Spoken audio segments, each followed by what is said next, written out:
Hello everyone, welcome back to my channel Way to Commerce. So in this video I will be telling you some important questions of Unit 5 of HRM. So the first question is, explain in brief the types of welfare services provided to the employees. So यहाँ पे आपको different welfare services जो हमारे employees को provide की जाती हैं by an organization वो लिखनी है। जैसे एक होता है वो ड्रिंकिंग वाटर की फैसिलिटी, कैंटीन फैसिलिटी और ऐसे ही फर्स्ट एड फैसिलिटी। तो ये सारी फैसिलिटीज़ लिखनी है।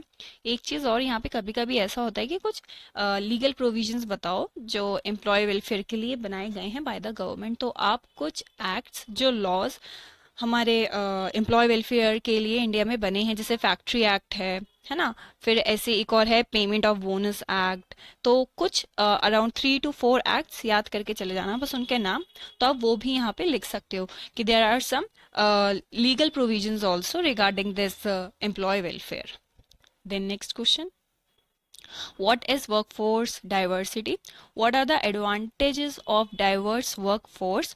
Explain the consequences of ignoring diversity. तो सबसे पहले यहाँ पे आपको कंसेप्ट ऑफ वर्कफोर्स डाइवर्सिटी समझाना है, ठीक है। फिर उसके बाद एडवांटेजेस ऑफ डाइवर्स वर्कफोर्स समझाना है, जैसे इंक्रीज इन प्रोडक्टिविटी और इंक्रीज इन क्रिएटिविटी। मतलब अलग अलग एनवायरनमेंट से आपके पास वर्कफोर्स आ रही है तो क्रिएटिविटी भी ज़्यादा होगी।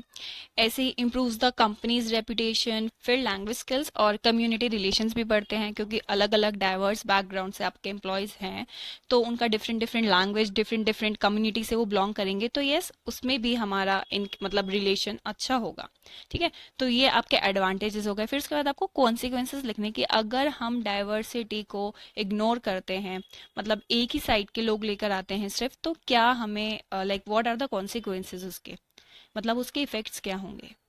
जैसे आप ये लिख सकते हो कि अगर हमारे वर्क फोर्स में सिर्फ सेम जेंडर के लोग हैं, हम दूसरे जेंडर्स को इग्नोर कर रहे हैं, तो दूसरे जेंडर वाले दे माइट फील रिसेंटमेंट, है ना, विड्रॉवल। तो ऐसे ही नेगेटिव इमेज बनती जाती है हमारी कंपनी की, लैक ऑफ कॉन्फिडेंस हो जाता है, एक एम्प्लॉय में आइसोलेशन का फील आ जाता है। तो ये सारी चीजें आप लिख सकते हो उसके कॉन्सिक्वेंसेज में। फिर next question, why do employees grievances arise? How can the management redress the grievances?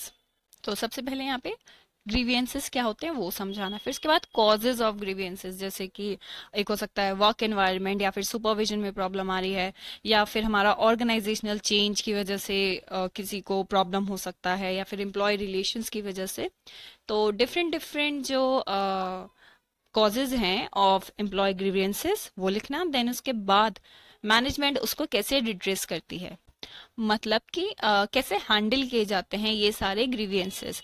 जैसे ओपन डोर पॉलिसी होती है, फिर एक होता है स्टेप लेडर प्रोसीजर, वो पूरा प्रोसीजर समझा देना, ठीक है। तो ये 2-3 चीजें जो हैं इसमें कि how do management handle this grievances वो लिखना है आपको। Then next question, explain downsizing. What role does an HR manager have to play in handling downsizing? तो सबसे पहले कंसेप्ट ऑफ डाउनसाइजिंग समझाना है, फिर उसके बाद रोल ऑफ एचआर समझाना है कि एचआर का क्या रोल रहता है। जैसे स्टाफिंग है, कंपनसेशन एंड रिटायरमेंट होता है, फिर एक होता है एम्प्लॉयमेंट एंड री एम्प्लॉयमेंट। तो वो सारे जो different different HR role play करता है इन डाउनसाइजिंग या फिर हैंडलिंग डाउनसाइजिंग, वो आपको यहाँ पे लिखना होगा। Then next question, short note. Unit 5 से ना काफी शॉर्ट नोट आते हैं, तो सबसे ज्यादा इंपॉर्टेंट एक वीआरएस है, ठीक है ना। तो वीआरएस आप अच्छे से कर लेना। फिर उसके बाद एक है outsourcing, rational of employees health, फिर green HRM, then employee empowerment, फिर employee welfare and social security. तो ये सारे हमारे शॉर्ट नोट के लिए इंपॉर्टेंट रहते हैं ये टॉपिक्स। जो वीआरएस है वो ज़्यादा इंपॉर्टेंट है, जो वॉलंटरी रिटायरमेंट स्कीम है, तो उसके मेरिट्स, डीमेरिट्स और टाइप्स ऑफ वीआरएस कर लेना। ओके, सो आई होप आपको ये क्वेश्चंस अच्छे से समझ आए होंगे और इनको कैसे अटेम्प्ट करना है ये भी समझ आया होगा, और आपको ये बहुत हेल्पफुल रहेगा आपके एग्जाम्स में। Thanks for watching.